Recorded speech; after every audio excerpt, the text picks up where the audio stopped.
You know, there are moments in a man's life when he can hide from the crowds, the critics, the cameras, but he can't hide from himself. And for Elvis Presley, that moment came on a warm June night in 1977, just hours before what would become the final performance of his life.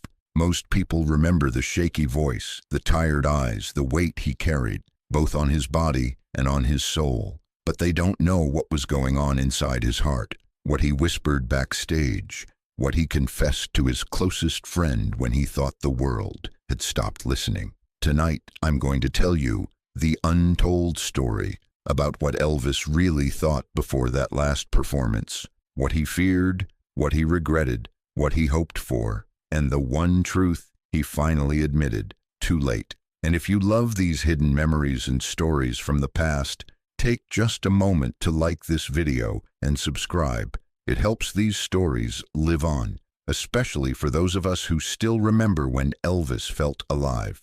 Now, let me take you back to June 26, 1977, Indianapolis, the night the King took the stage one final time. Backstage, Elvis wasn't the man the world saw on magazine covers. He was quiet, almost too quiet. His hands trembled as he adjusted his cape. His breathing was heavy, and sitting beside him was the one man he trusted in those final weeks, his old friend and bodyguard, Charlie West. Charlie later said that Elvis didn't look like he was preparing for a show. He looked like a man preparing for a confession. "Elvis," Charlie whispered, "you ready?" Elvis stared at the floor and said something Charlie never forgot. "Ready? No, but I don't think I've been ready for a long time." Charlie tried to lighten the mood. "Come on, E, they're out there waiting for you. They love you." Elvis smiled, but it wasn't a happy smile. It was the kind you give when a truth hurts too much to speak aloud. "That's the problem, Charlie,"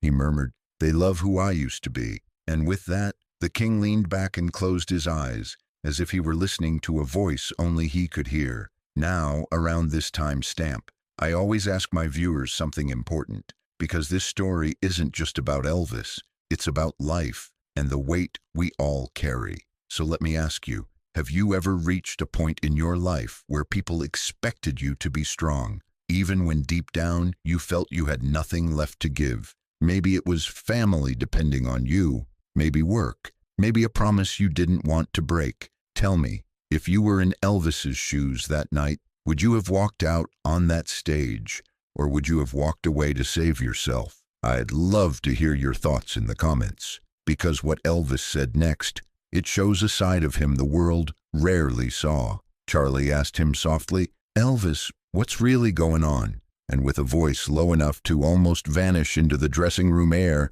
Elvis said, "I'm tired, Charlie, not of performing, not of the fans, but of being someone I'm not anymore." Charlie didn't know what to say. Nobody had ever heard Elvis talk like that. Elvis continued, "You remember when singing used to feel like flying, when the music lifted me up instead of dragging me down? It don't feel like that anymore. Feels like I'm trying to hold on to someone who died a long time ago." For a moment, Charlie thought Elvis was talking about Gladys, his mother, but Elvis shook his head. "No, not Mama. I mean me. I mean the boy who believed he could change the world with a song. I can't find him anymore, Charlie. I look for him every night on stage, but he ain't there." Elvis paused, then added the line that still chills people who hear it. "I don't think he's coming back." Charlie felt his chest tighten. He tried to encourage him. "Elvis, look, the fans don't care about how you look or how you feel. They're here for you, the real you." But Elvis shook his head slowly. "They're here for a man I'm not sure I can be anymore." That's when the guilt came out. The real reason Elvis hesitated to go on stage that night. He whispered, "You know what scares me most, Charlie? Not dying, not failing, but disappointing them. All those people out there, they show up believing the King is still alive inside me, and some nights, I'm afraid they're wrong." Charlie told Elvis something simple, but powerful. "E, you don't need to be the King tonight. Just be Elvis."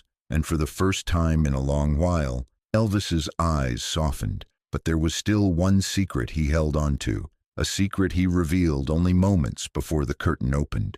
"Elvis," Charlie said, "if you don't want to do this, we can cancel. I'll handle the crowd. You don't have to push yourself." Elvis stood up slowly. His body was weak, but his will, just for a moment, was strong. "You know why I'm going out there tonight?" he asked. Charlie shook his head. Elvis looked toward the stage and said, "Because somewhere out there, there's someone who spent their last dollars to see me. Maybe someone who drove for hours. Maybe someone who's been lonely. And this shows the one thing they were looking forward to." He took a long breath. "That was me once, a lonely boy looking for something to believe in. If I can give that back, even for just one person, then I got no right to quit." That wasn't pride. That was emotional justice. A man who'd been lifted by music his whole life, determined to give that same mercy back one more time. And so, even with pain in his chest, even with fear in his heart, even though he felt the world slipping out from beneath his feet, Elvis walked onto that stage. The lights hit him, the crowd roared, and for a moment, just a moment, the boy from Tupelo returned. He wasn't perfect. His voice cracked, his body trembled, but his heart was still there. And when the show ended, as Charlie helped him off the stage, Elvis whispered his final private words about performing. "That's it, Charlie. That's the last one.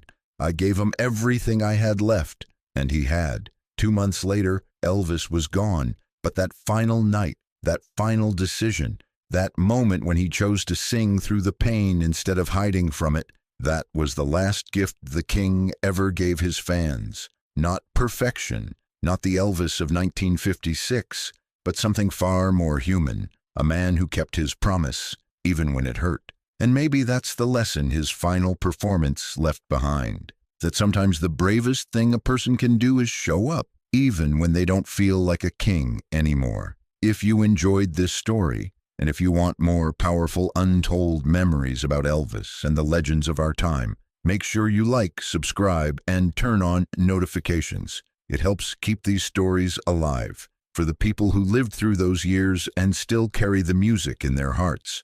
And before you go, tell me in the comments, do you think Elvis should have walked away sooner to save himself? Or did performing that last night show the kind of heart only he had? I'd love to hear what you think.